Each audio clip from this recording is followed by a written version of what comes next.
Hello, everyone. I am Nahal Tusi, Senior Foreign Affairs Correspondent at Politico, where I also write the Compass column. I'm truly honored to be here with these very distinguished panelists.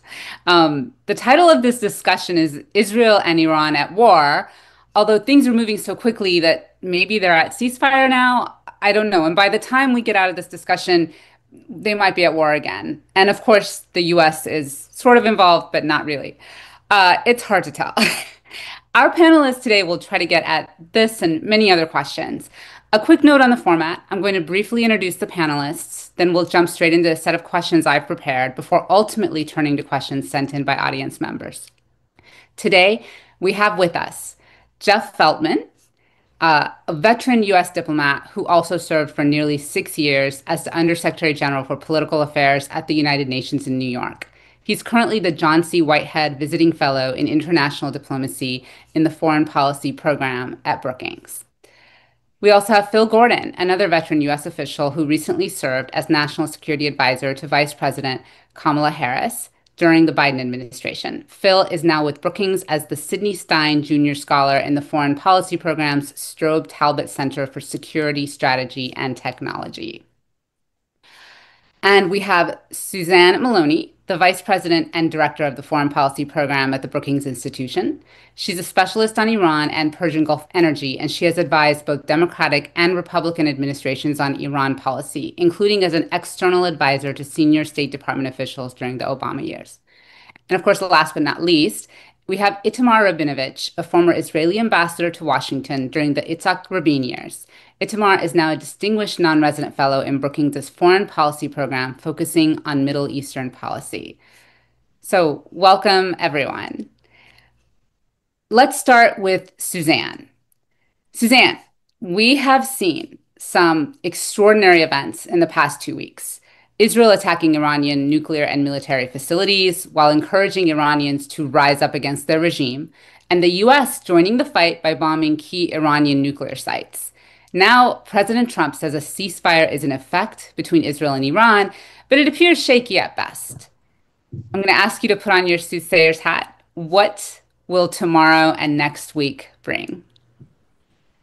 Haley, you've really started with the toughest of all questions. And that's exactly why we're so thrilled to have you here moderating this conversation among my very distinguished colleagues and myself. I think it would be dangerous to try to predict right now. Obviously, this has been a breathless couple of weeks in terms of the series of events that brought us from an imminent set of US-Iranian negotiations to unprecedented Israeli strikes on Iran's nuclear and military installations, and then the US entry into the war over the weekend with the bombing of Fordow and several other very critical nuclear sites from US territory. This has been just a remarkable period. The ceasefire announced yesterday, and that appears to have held despite some last minute challenges and some fairly fiery remarks from President Trump over his Truth Social account and via satellite television interviews, I think leave a lot of questions about how solid this ceasefire is going to be. We can look back to the end of the Iran-Iraq War in 1988, and I think similar doubts existed over how stable that period would be. And both sides did engage in some incursions. I think it would not be entirely surprising if we do see some efforts by the Israelis to ensure that they got the job done, efforts by the Iranians to flex their muscles. But really, the key questions now are the battle damage assessment, the extent to which the Iranians can actually reconstitute some elements of their program, and what the United States and the Iranians might and the Israelis might do if, in fact, they see that there are key elements of the program that have been left intact, and that the Iranians could somehow now race to a nuclear weapons capability if they so chose. So just to be clear, we don't have peace in our time just yet. Well, President Trump clearly wants that. He's talking about, sort of no hate and a whole new environment. I think that's entirely improbable. And I think that both sides, if anything, are going to be more determined to try to ensure their own dominance. The the Iranians will have to come back from a fairly significant set of damage to key installations. And I think that they look far weaker today than at any point in the post-revolutionary period. Well, we'll definitely get more into that. Phil, I'm curious about the decision-making process involved in all of this. Israel and the US knew that because of the events since October 7th, 2023, Iran was unusually vulnerable. And so they acted, even if US intelligence still said Iran had not decided to weaponize its nuclear program. But they acted with a speed and an audacity that you probably would never have seen in the Biden administration. Now, Trump supporters will tell you they're trying to solve the problem, not just manage it.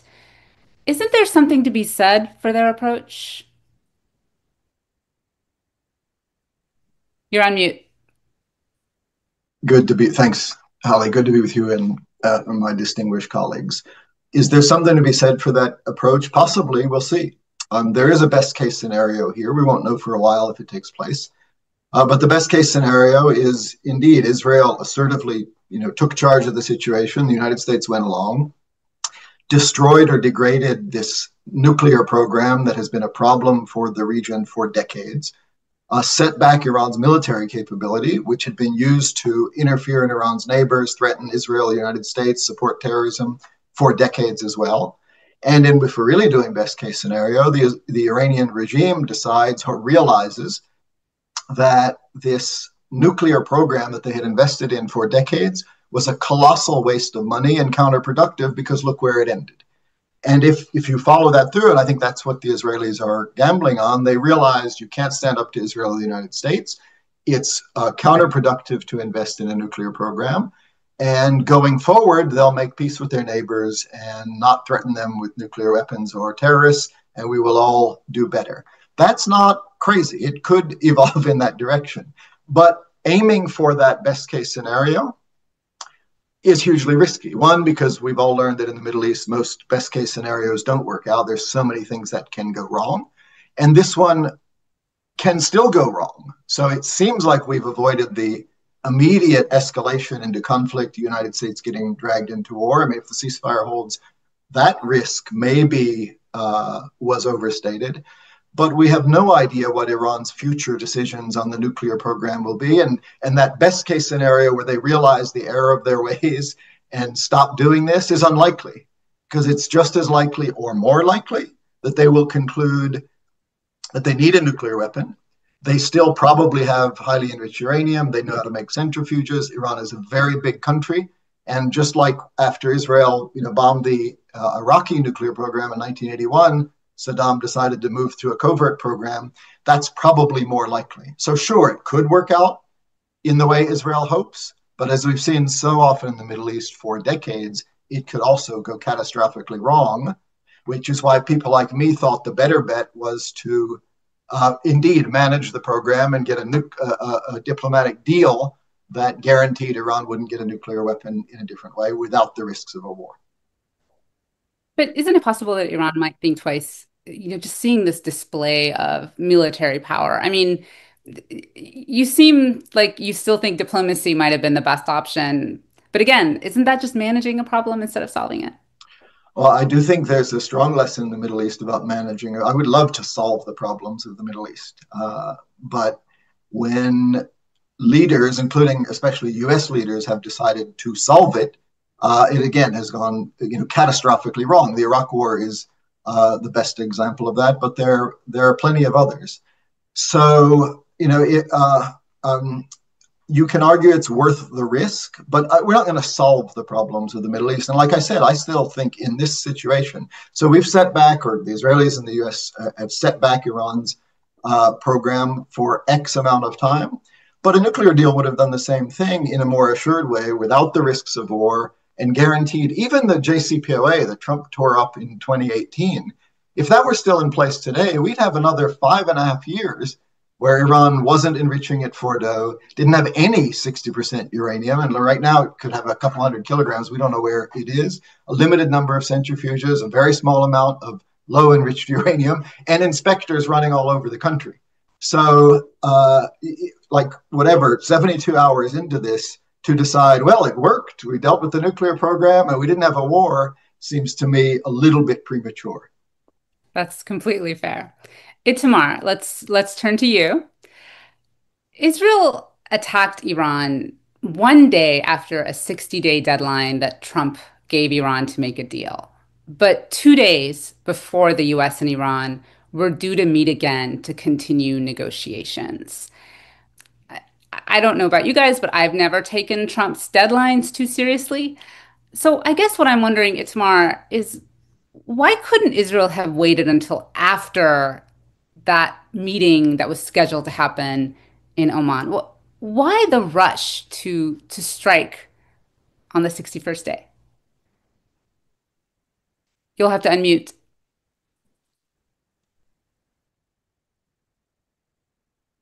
Yeah, okay, sorry.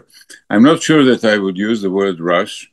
And I'm pretty sure that this was not a surprise to President Trump and his administration. The two countries were quite well coordinated.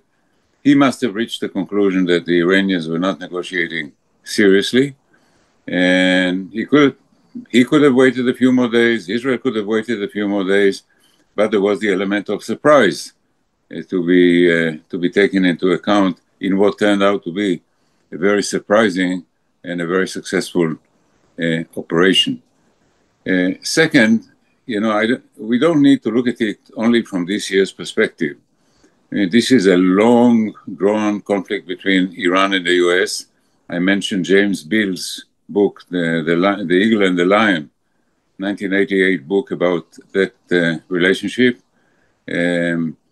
Israel and this regime has been very inimical, hostile, and offensive to Israel since 1979. It is put together the group of proxies, and the attack on October 7 was perpetrated by one of these proxies with full knowledge of Iran, and Hamas, in fact, was built up, equipped, trained by Iran. A second point I'd like to make, we keep talking about the nuclear dimension of this war. And let me bring in the conventional one. Iran went into this war with 3,000 ballistic missiles. At the rate it was producing them, we would have had in a few years 8,000 ballistic missiles. We've seen here, we've witnessed firsthand what some of these missiles do when they land in populated areas. So it's about more than just the nuclear program. Finally, I think the best to add to what Phil has just said, an agreement, an improved version of the JCPOA. I don't rule it out completely.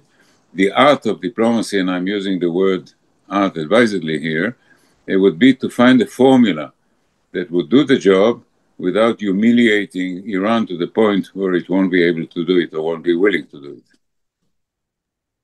Thank you. That's a very good point, especially bringing in the fact that it's not just the nuclear program. There's so much else that this attack, these strikes on Iran have managed to accomplish, especially taking out many of the missile launchers, as Israel has.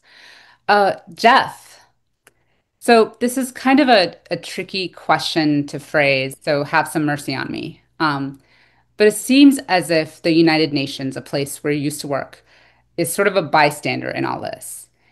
It seems like a lot of international institutions and international law itself just don't seem to be relevant. Do these international institutions have any meaning or any effect anymore when you see wars like this break out? It's a really tough question, Holly, and thanks for joining us today. We're certainly in a different spot than we were, say, during the Cuban Missile Crisis. During the Cuban Missile Crisis, U Thant, the Secretary General of the United Nations, was the one who brokered the face-saving agreement about removing missiles from Cuba and quietly Turkey. That was the UN. That was the UN with Khrushchev and Kennedy that did it. But we're not seeing anyone really appealing to the UN today, even though the Security Council has the responsibility for the management of international peace and security. But what I would say are two things. First, if there is an agreement somehow between the US and Iran on the nuclear program or on other aspects, I would suspect that the Trump administration will take it to the Security Council. They won't ask the UN to negotiate it, but they will they'll take it to the Security Council because the Security Council is the only body in the world that can make it universally legitimate. I would imagine that there would be controversial elements to it, and the Security Council blessing makes it international law. This is the same way the JCPOA was worked on in 2015. JCPOA was not negotiated via the UN, but it was endorsed by the UN, and there were key elements that were then monitored by the UN. The second point is the IAEA is a UN agency that remains absolutely critical to our understanding of what the Iranian nuclear program consists of. And picking up on one of the things that Phil said, it would be concerning if Iran would now withdraw from the Non-Proliferation Treaty of 1970 and kick out all the IAEA inspectors. I mean, I think the points you're making are very important, especially with the IAEA, but it also seems like, a UN endorsement, IAEA inspections, things like that never seemed to satisfy concerns that Israel had, that Iran was violating the JCPOA, that something sneaky was going on, that the UN wasn't really taking Israel's concerns into consideration. And I know that the UN is, it consists of its member organizations, and it's like Madison Square Garden, not the teams, whatever. But what do you do as an international body like the UN when you have actors who simply just don't trust you because they don't trust other players? Well, I mean, the UN, as you said, I like the Madison Square Garden analogy, but it's a platform, it's a mechanism. That's not an original one for me. That's an old one. But it's a true one because the UN is a platform, it's a mechanism, it's a tool. If the member states don't want to use it, well, then it's kind of irrelevant. But again, the Security Council is the only body in the world that has the power to make international law. Now, on the JCPOA, the JCPOA did not deal with the proxy issues. But there were other parts of the UN that were monitoring the proxy issues. The reports that were done on Lebanon, for example, would talk about the role of Hezbollah and try to bring some clarity to what Hezbollah was doing. This is before Israel degraded Hezbollah so severely. Now, I was somewhat critical inside the UN. I thought we pulled our punches a bit too much on some of these issues, but it wasn't simply the JCPOA that triggered UN monitoring of Iran's malevolent influence in the region. It was other efforts as well, and the IAEA has been very clear that there is no civilian use for uranium to be enriched to the level that the Iranians were enriching it to. There's no civilian, and of course the IAEA just a week or so ago released a report critical of Iran's nuclear program. It played into, I think, probably the timing of the Israeli decision. It was a convenient timing in terms of Israel having that IAEA report. So I think that the UN has an important role. It's just simply not going to be the center of the negotiations the way that the UN might have played in earlier periods. So things have definitely really changed. Suzanne, I think I am giving you the hardest questions. Israeli Prime Minister Benjamin Netanyahu urged Iranians to rise up against the regime, but they didn't. Why not? Thanks, Haley. I actually don't think this is one of the hardest questions. I think anyone who imagined that Iranians would see missile strikes and drone strikes across the country. At one point, I think it was at least 2/3 of the provinces of Iran had experienced some Israeli military action, and that they would use that as an opportunity to rise up against the regime. They haven't been paying close attention to Iranian history, either pre-revolutionary and certainly not post-revolutionary.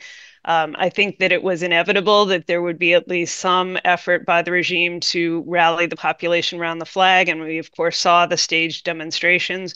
But I think, generally speaking, that Iranians under siege are unlikely to seize that moment to try to challenge their own authorities because they understand what the implications are likely to be. They understand that this regime is deeply entrenched, that we would not go down without a fight, that there is no real domestic political force that can oppose the regime. This is very much a direct result of the repression that the Islamic Republic has institutionalized and deployed very effectively in prior moments of challenge that have occurred repeatedly throughout the past 46 years.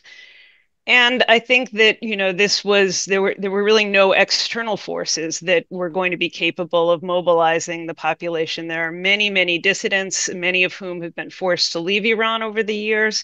There's also, of course, the former ruling family and Reza Pahlavi, who would have been the crown prince had the monarchy continued. That some of these individuals have significant popular bases outside of Iran and probably even inside of Iran.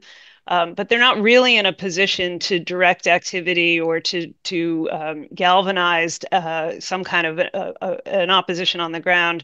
And unfortunately, from the demonstrations in 2009 after the contested re-election of Mahmoud Ahmadinejad, or the economically driven protests that we've seen in the late 2017, 18, 19 period, or even the Women Life Freedom movement in late 2022 and early 2023, we've seen the regime manage to repress all of these individual movements very, very effectively.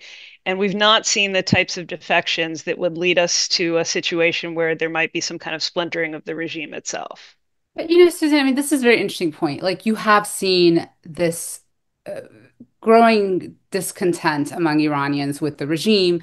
You've seen the regime kind of oppress them, but you've also seen just a kind of a sense of that a loss of hope that the regime can be reformed, right? So I guess what I'm wondering is if they haven't been able to do it on their own, and the I guess the vibes I got from people that I talked to and people that I talked to who talked to people was that Iranians would not mind a helping hand.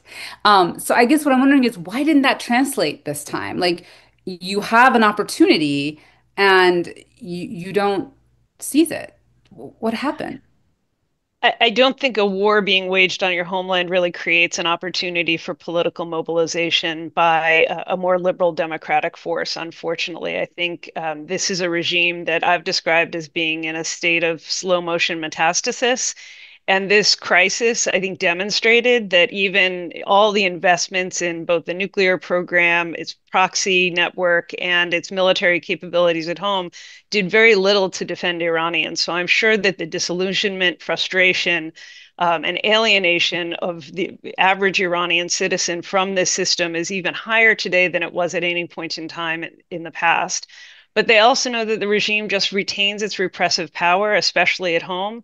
And I think in the aftermath of this exchange of fire, we're likely to see, just as we did at the end of the Iran-Iraq war, the regime turn inward to go after internal critics, to clamp down in a way that makes the pathway to any kind of revolution or even gradual reform much harder today than even 10 days ago. Yeah, I've definitely heard that elsewhere too. I mean, the internal repression is definitely going to rise. And I think it says something bigger about just opposition movements in general. I've written about this. It's just they seem to not be able to have the effect that they once did. The human rights movements, these movements, they seem the dictatorships that they're going up against seem to have gotten a lot smarter and a lot tougher to try to overthrow. Phil, now, what if the Islamist regime in Iran does not fall in the wake of all this, but it simply collapses, kind of becomes weakened and not what it was before? What happens then? Is that better or worse than what the world has now in Iran? Well, I think the base case is that the regime endures. Revolutions sometimes happen and regimes sometimes fall, but rarely. And so we have to assume it will carry on. We know there's going to be some degree of transition because the supreme leader is 86 and he's not going to be around forever. So even, separate from any outside intervention or internal decisions, there's going to be a major change in Iran in that sense. I think it's sort of picking up on where Suzanne, left off. The alternative to this regime, I think, unfortunately, is not the liberal protesters that we would like to see run Iran. One, because they just don't have the physical capacity to take over. The regime is armed and willing to kill, and the opposition is unarmed and not willing to kill. So if there is an evolution in the regime, unfortunately, and this is where I take issue with the regime change goal. Of course, we'd like to see a different regime, but be careful what you wish for. It's not going to be the liberal protesters that we are sympathetic to. If there's a regime evolution, it's arguably already underway because the revolutionary generation is getting on, and it will be replaced by the next generation. I think more likely it evolves into a more traditional authoritarian regime with military hardliners in power. That could be good in a sense because there's no ideology or revolutionary fervor involved, and it's just a country looking after its national interests. But they also could be more hardline. For all of the problems with the supreme leader, he has had an element of caution, and when he is gone, could be replaced by less cautious military leaders. I would say, though, in a more hopeful tone in terms of regime evolution as opposed to revolution, to the extent we can tell, and there aren't great opinion polls in Iran. You can't really rely on elections, but whenever Iranians do get a chance to express themselves, even only semi-freely at the ballot box, they seem to say they want a more moderate regime. Every time they get to vote in a presidential election, the regime sifts out candidates, but usually allows one or two reformers to run, and they usually win. And that happened again in 2024 with the current president Pezeshkian, who ran on a platform of a bit more social moderation and tolerance, fixing the economy, which is shorthand for getting a diplomatic deal with the West on the nuclear program. So I think we can believe and hope, there's a basis for believing that the Iranian public wants to move in that direction. And I don't totally exclude that the regime could evolve in that direction. It would certainly be in its interest to do so, because then it could get a diplomatic deal that would allow for sanctions relief and serve the Iranian people better. So evolution, not revolution. It's an interesting idea, but believe me, if you say that to many people in the diaspora, they might really attack you. So be careful. Itamar, there's genuine confusion about whether the US and Israel have been able to fully eliminate Iran's nuclear program, in part because there's apparently hundreds of kilograms of enriched uranium that have gone missing. Yeah. What do you predict Israel will do about this? How far will Israel and the US potentially go to ensure that all traces of Iran's program are eliminated? Not immediately. I think the emphasis immediately, and I think President Trump made it very clear earlier today from our timetable, is try to stabilize what is a very fragile truce. And any actions of the kind that you alluded to would undermine the ceasefire, and this may come further down the road. But you must assume that they will try in a number of ways to keep the program going, to go covert. They may even get out of the NPT with all the consequences that it could entail.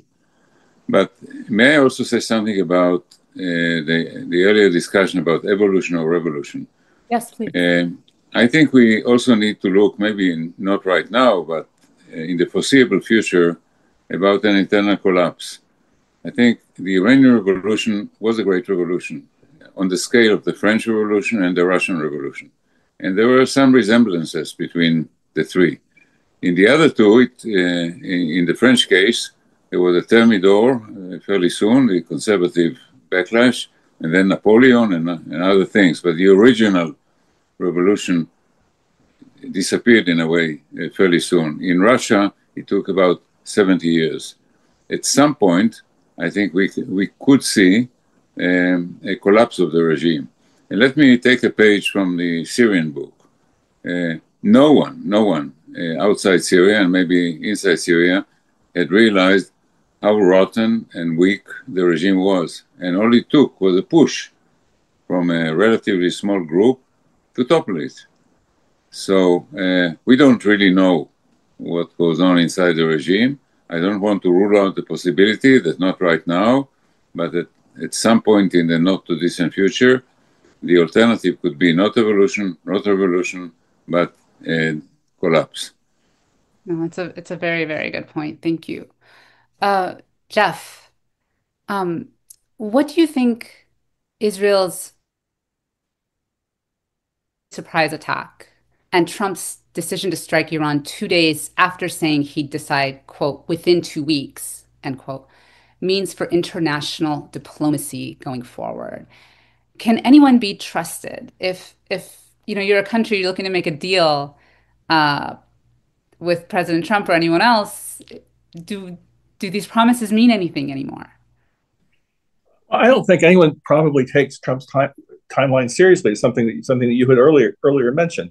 But the Iranians lied about their nuclear program. They lied in 2009 when before 2009 when Fordo was revealed. They've lied about more recently, as the IAEA noted. And then Trump, I suppose, is a softer word than lie, but Trump. Distracted people by talking about 2 weeks when in fact then he sent the bombers. I think that people are probably just going to take into account in diplomacy that it's the old Reagan thing. You've got to verify. You've got to verify whatever anyone is saying. But I don't know. I don't put too much stock in the deadline issue. Had Trump thought that there was serious progress being made in the 5 rounds of talks that Steve Witkoff had via the Omanis with the Iranians, I think he would have found ways to extend his 60-day deadline, for example. He's very impatient. We've seen this. He's very impulsive. He acts by instinct.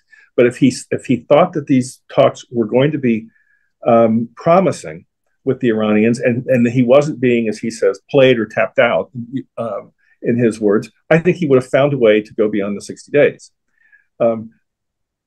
That's clearly not what happened, and the Israelis decided to move based on that deadline, based on the IAEA report, based on the fact that they had a strategic opportunity.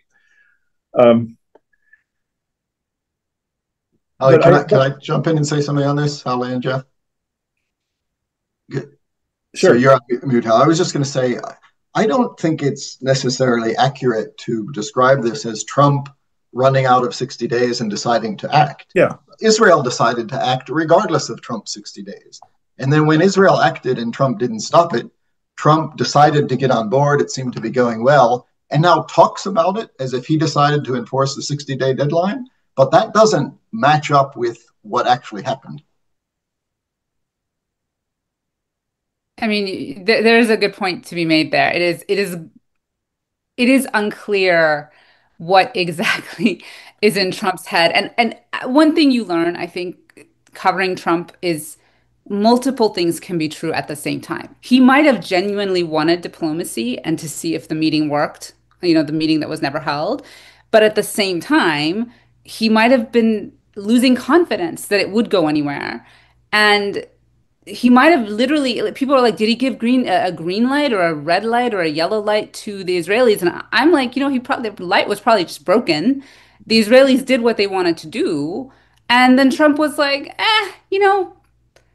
whatever, let's just go along with it, and it might make me look good. It's also, we're hearing kind of the similar things about his decision in terms of the within 2 weeks. There's a lot of signs that he'd already decided he'd approved the plans to carry out the attack on Fordo, but he reserved the right to call off the order till the last second. So in reality, the decision wasn't made until it was made at the last second and the bombs fell. I don't know. I mean, is it fair to say that we need to kind of be comfortable with some of the gray areas? Or Jeff, maybe this is the question. Like, should there be fewer gray areas in Emily, may I say something in this regard? Sure, Itamar, go ahead. We need to ask ourselves, what does it tell us about the coming weeks? Because hopefully there will be a renewal of negotiations. Probably they would be difficult. The Iranian may be dragging their feet and so forth and so forth. And the question is, what about Trump? How long would he be willing to wait? Or how soon would he lose his patience with the Iranians and choose a different, or let Israel have a different track?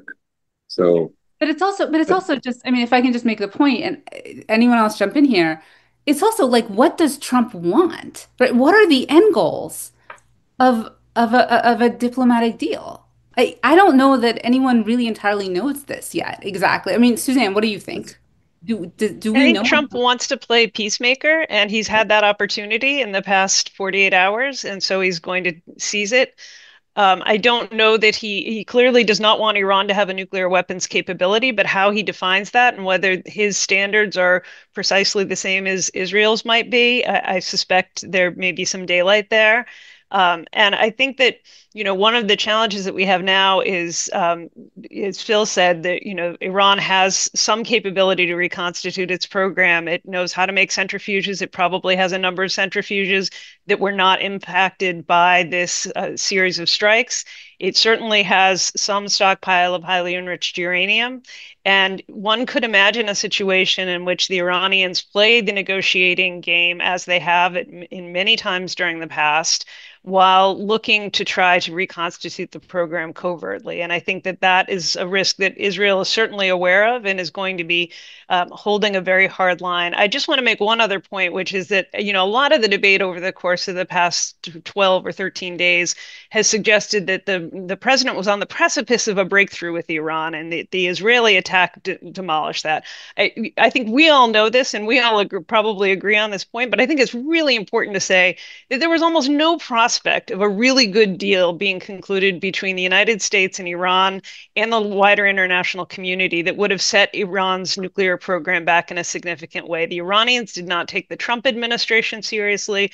The Trump administration did not have negotiators who were well positioned to hold the Iranians' feet to the fire and develop an agreement that was as comprehensive and as detailed as the 157-page Joint Comprehensive Plan of Action that Phil and others in the Obama administration helped to negotiate. So let's be really clear. The military action that we've seen over the course of the past 2 weeks was not the cause of the failure of diplomacy. It may create a new pathway for diplomacy, even if real risks still exist. And I mean, one quick thing before we go back to you, Suzanne, because it's going to be your turn. Jeff, did you want to say something? Yeah, I do. Go ahead. Go ahead. If I could, I'm picking up on Itamar's point about the Trump call to the Israelis, I think that we should look at Lebanon as an analogy, the Lebanon-Israel ceasefire, because there's a ceasefire in place between Lebanon and Israel, it's put in place with help of outgoing and incoming administrations, but it hasn't prevented the Israelis from, when they have intelligence, from continuing to strike targets inside Lebanon that they see as threatening them, as being able to rebuild some of Hezbollah's deeply degraded capabilities. My guess is that with the type of intelligence penetration that we've seen that the Israelis have inside Iran, that if they have evidence of highly enriched uranium being moved, of centrifuges being hooked up, things like that, despite whatever President Trump said this morning in his colorful language, they will act consistent with how they have acted in Lebanon after the U.S. brokered ceasefire. I think that's a really good point. And it kind of dovetails with the question I'm going to ask Suzanne. But just a couple of things. Israel also didn't trust that the negotiations with the U.S. and Iran were going to lead to anything substantial.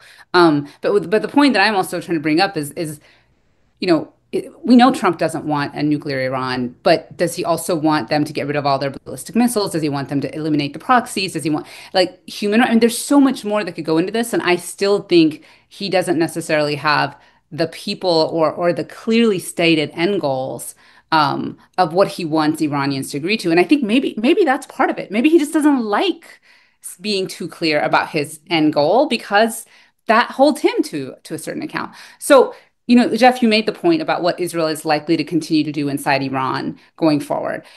Suzanne, what will the Iranian government, which almost certainly knows that Israel is going to continue to do things, what is Iran going to do internally? You touched on this a little bit earlier about a clampdown.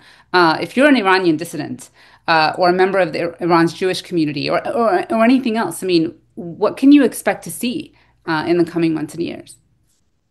Well, I think that we will see, as we've already seen, prosecution of anyone who can be tagged as having been complicit in the Israeli attack. What's really notable about the early days of the attack is how much penetration Israeli intelligence had and freedom of maneuver on the ground within Iran over many months. That certainly had to involve large numbers of people. And I would imagine that the regime is now looking to round those up or at least find scapegoats that it can imprison and execute, much in the way that it did in the final years of the Iran-Iraq war, to try to terrorize the population, to try to ensure that anyone who has any ideas about an opening will be very quickly silenced. And so I think that they will be doing that. I think they're also going to be trying to ensure that they can stabilize their relationship with some of their partners across the Gulf. The relationship with Saudi Arabia has proved to be one that the Iranians clearly value. And it's been hard fought in terms of reestablishing that diplomatic relationship. And the Saudis were, I think, a voice of reason around this entire crisis. And it's notable that the Iranians this time around did not target Saudi oil infrastructure as they did back in 2019. The attack on Al Udeid was largely performative. The relationship with Qatar is one in which Iran has a position of strength because of its the shared oil and gas resource in the Gulf. And so I think this is just going to be a rebuilding period for Iran. They've lost a number of very senior people across the military industrial complex within the system, and they have a deep bench. There's no question that they can replace those individuals. But of course, as Phil said, this is all coming at a time when the succession question for the supreme leader is paramount. I don't believe that he's been heard from or seen directly since he's gone into his bunker. And when and how he comes back, I assume at a future Friday prayers, I think is going to be an important moment for the regime to try to broadcast that it's still very much in control. Itamar, I'm going to jump to you because what Suzanne said directly speaks to a question I wanted to ask you, which is, what about the rest of the region? And, Suzanne made the point that Iran is going to probably try to solidify some relationships with Arab countries in the region. What should Israel do now in terms of its Arab neighbors? There's been talk and written text about, now Israel became a hegemon in the region. That's not realistic. Israel cannot be the hegemonial power in the Middle East. It can at best be a partner to a large, call it moderate, pragmatic coalition in the region and be an important power in the region. We have not mentioned Turkey at all. Turkey is the one that wants to benefit from the fall of or the decline of Iran and its quest for hegemony in the region, and it's trying to establish its own, particularly in Syria, but not just there. The Saudis are very influential, and there are a number of factors. So the Israeli government would be wise to talk and to make it clear publicly that it does not have far-reaching ambitions in the region. It only wants to be a respectable and important member of a club, not the president of the club. That's a very, very interesting perspective. Phil, okay, so this is a tricky question, and I would word it carefully. But people resistant to the U.S. and Israel moves in Iran often point to the U.S. invasion of Iraq and the fall of Saddam Hussein as an example of what not to do. And I know you've looked into this a little bit. I'm curious, though, what is Iraq like these days, more than 2 decades later? It went through absolute hell for years. But more than 20 years later, is it a better place now than it was under Saddam? Is there a lesson to be learned there about regime change that maybe wasn't the lesson that so many people took away in the immediate years afterward? You're really trying to get me to be sympathetic to regime change, huh? No, look, let me tell you why. Because if you're a young person in one of these countries, okay, and you're looking at your life ahead, and some historian tells you, well, maybe decades from now, things will get better. That is really hard pill to swallow. So sometimes, waiting on patient diplomacy and hoping for evolution, that doesn't really speak to a lot of the young people who get one life, Look, I totally get it. And you can make a very powerful case that a lot of regimes in the Middle East and elsewhere, a lot of countries in the Middle East and elsewhere would be much better with a different regime. That's a separate question of whether the United States can and should expend resources to try to bring that about and what would happen if they did. So you're right that the Iraqi invasion is like the poster child for regime change gone wrong. And sometimes, I agree with you on this, despite like teasing you about that, the leading question. Saddam was terrible. Sometimes critics of regime change like fall into the trap of implying that there was no reason for it. Of course, there was a reason for it. Saddam brutally mistreated his people. He invaded his neighbors. He invaded Kuwait.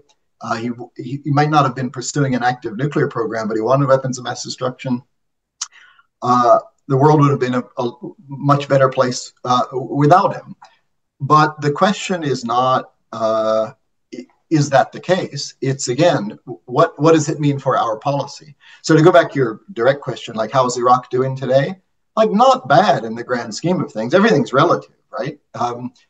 It is still a deeply troubled place with, you have armed Shia militia groups that are sponsored by Iran, deep ethnic divisions within the society, very high levels of corruption, degree of political stability, but certainly not guaranteed.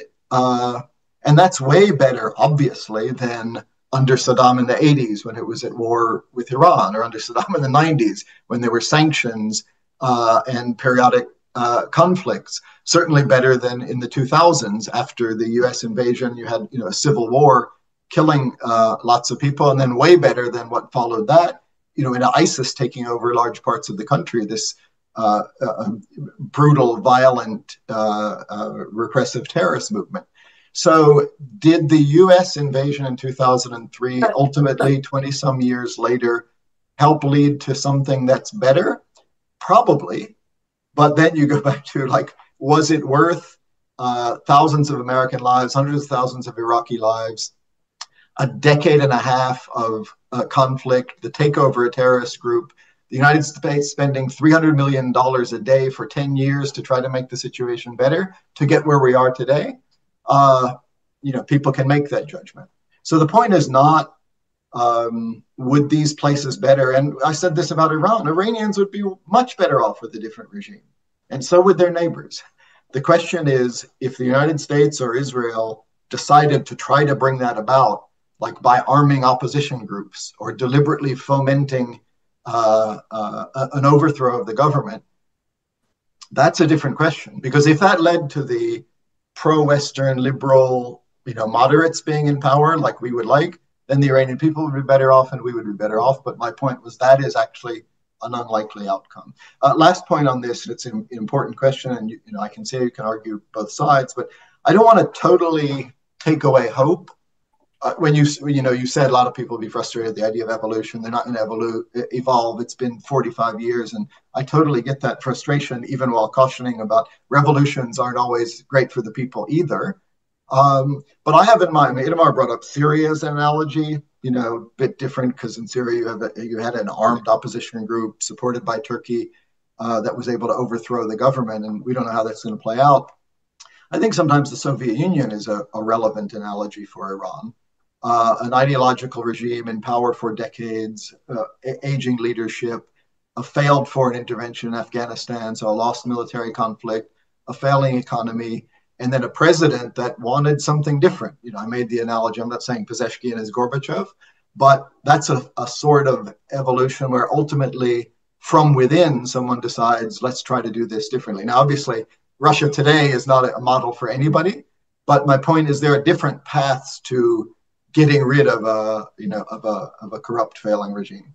Yeah, it's interesting because this leads right to my next question to Jeff, which is the final question that is coming from me. Um, uh, People have like the the great man theory of history or whatever, and like I personally have like the really awful guy theory of history. But Jeff, you are one of the probably very few Americans who've actually spent some time with Iran's supreme leader Ayatollah Ali Khamenei. Um, you did this when you were with the UN.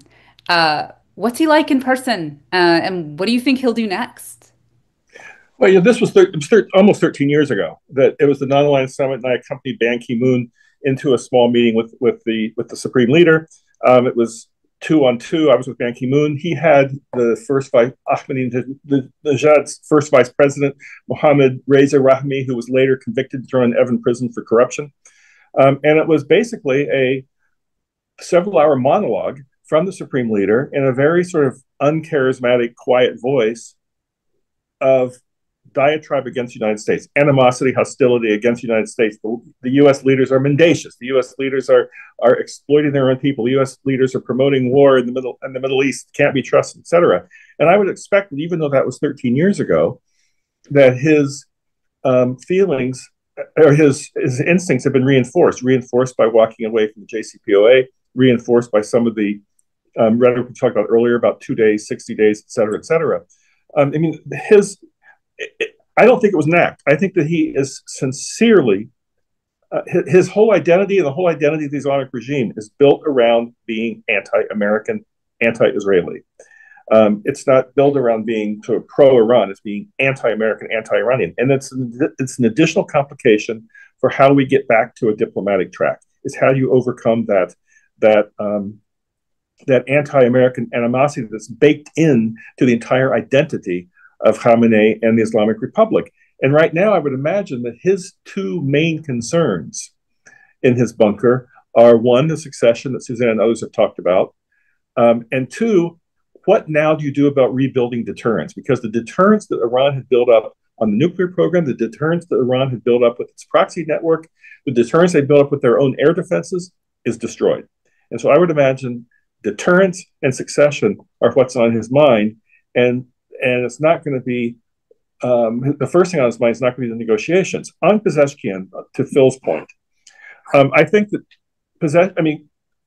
Khamenei wants regime survival. His goal is regime survival. Everything is about regime survival. I think Pezeshkian is very interested in trying to provide benefits for the Iranian people, the economic benefits,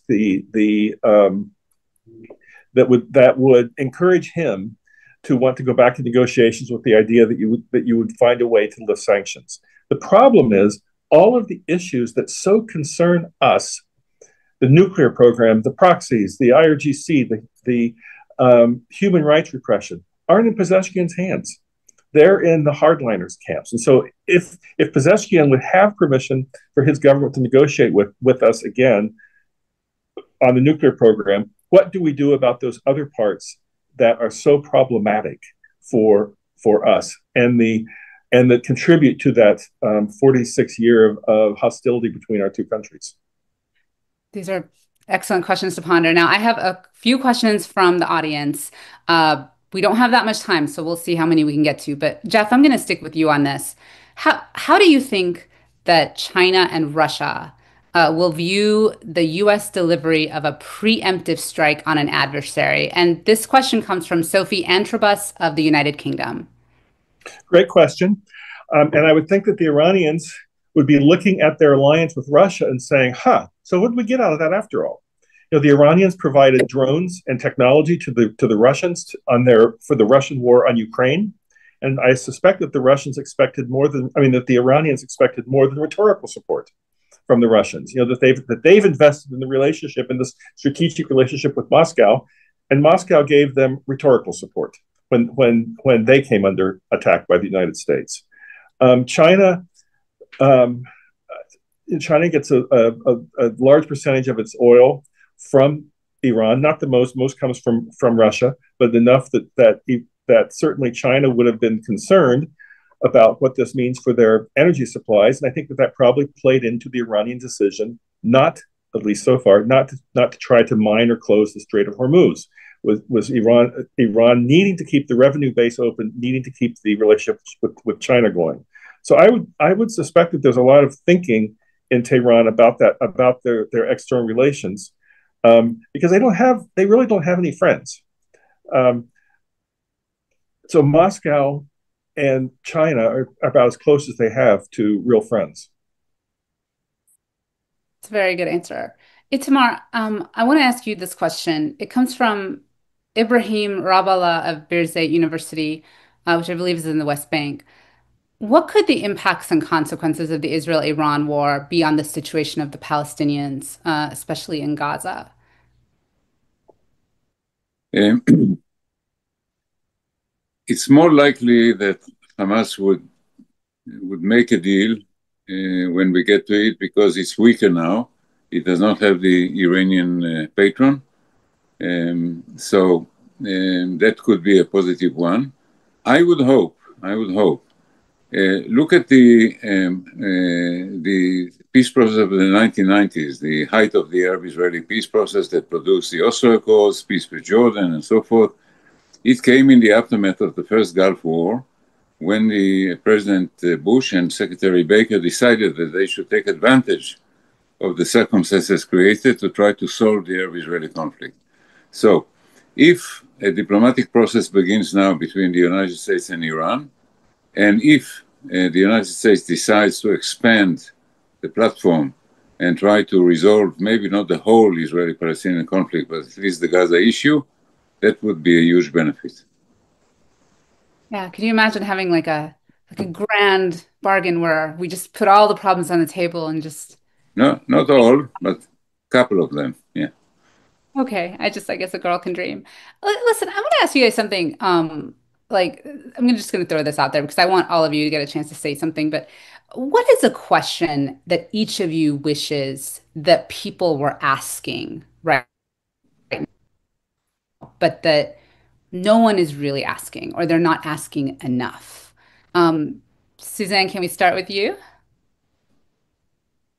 I think you've asked a lot of great questions, and I think most of the discussions that I've seen have asked great questions. But I do think that there is a question in my mind about how negotiations proceed if the expected transaction of any negotiation with Iran is sanctions relief in return for some sort of compromise on its nuclear program. Its nuclear program has been heavily set back, and they're not getting any sanctions relief for that. So what does the sort of menu look like when we come back to the negotiating table? And is there a scenario, I think it is in fact maybe the more likely scenario, that Iran remains in this, very negative situation of its program, its proxies, its military capabilities significantly degraded, but no new economic opportunity that is even on the offing. And so I think that the situation for Iran is probably a very, very negative one, and I think we have to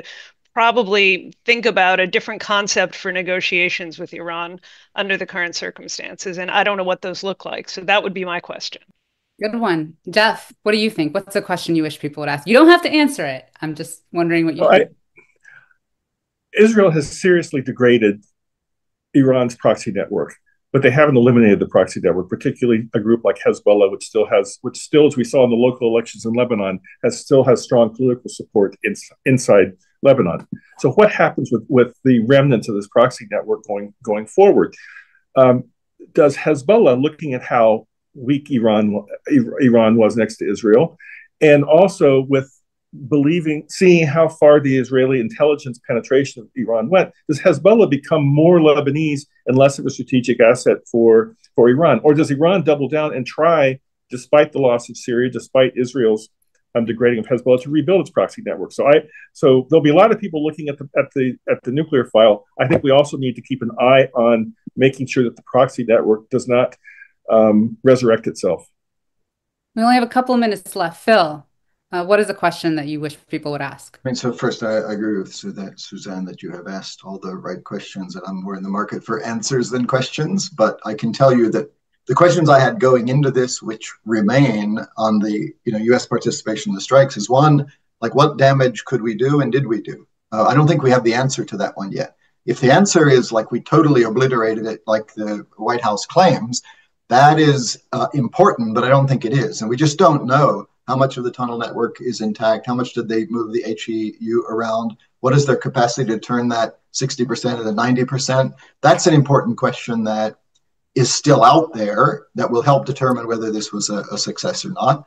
I also had going into this and still do the question of, is this more likely to lead to escalation and pulling us in, or to putting Iran in a place where it knows not to escalate? That seems to be largely answered in the more positive sense so far, that Iran, because its response options are so bad, did something mostly performative, but it's also not over yet. And Jeff's point earlier, which I think is a good one, that Israel is still going to act, especially, so long as Iran's air defenses are down. We can be talking to them, but I think two things are true going forward, to get back to another good question you raised. Iran is going to look to keep the nuclear option open, and Israel is going to act to present that. So we're not out of the escalation woods yet. And then finally, I know you want me to wrap up, the last big question I think is the hardest one of all to answer, which I started with, 50 minutes ago.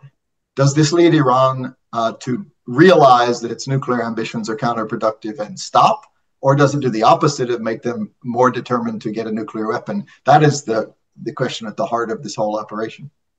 Itamar, we only have a few seconds. Yeah, 2 seconds.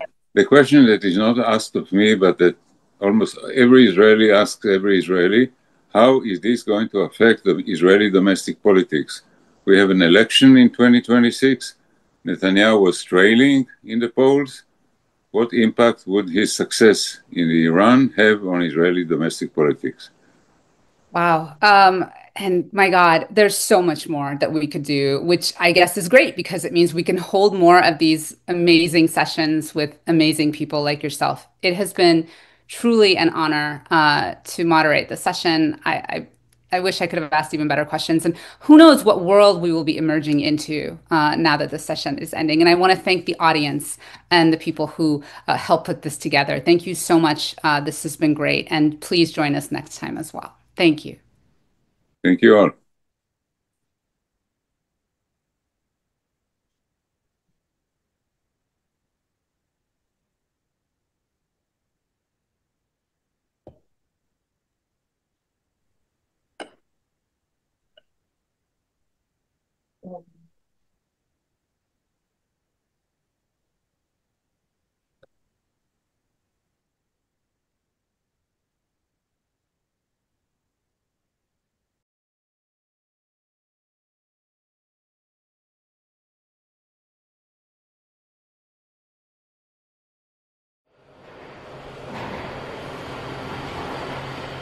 Doors opening.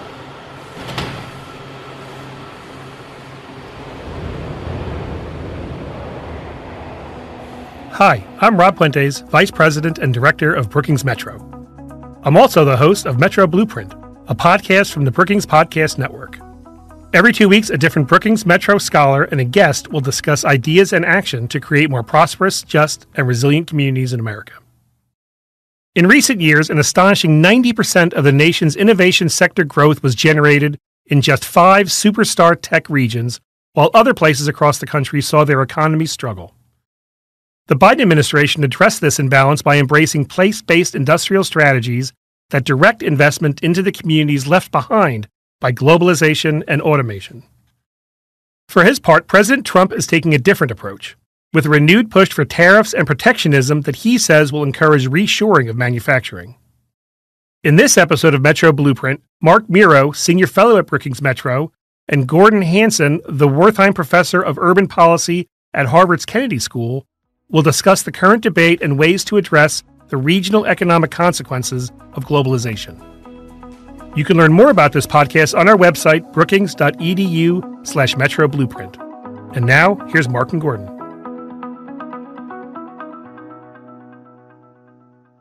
Hey, thank you, Rob, and hello all. I'm Mark Miro, a senior fellow at Brookings Metro, where I study the interplay of people, place, and technology across the U.S.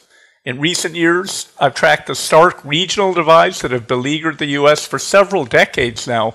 Specifically, my work has noted that between 2005 and 2017, just 5 high-tech superstar metros generated fully 90% of the nation's new innovation jobs, while virtually all other places went sideways. I worry about these divides, which is why I and others have suggested various policy responses that have informed recent federal efforts to address these gaps. As a result, we saw the Biden administration embrace what I call place-based industrial strategy before running out of time to see how it all worked. And now we're watching President Trump's unprecedented experiment with tariffs.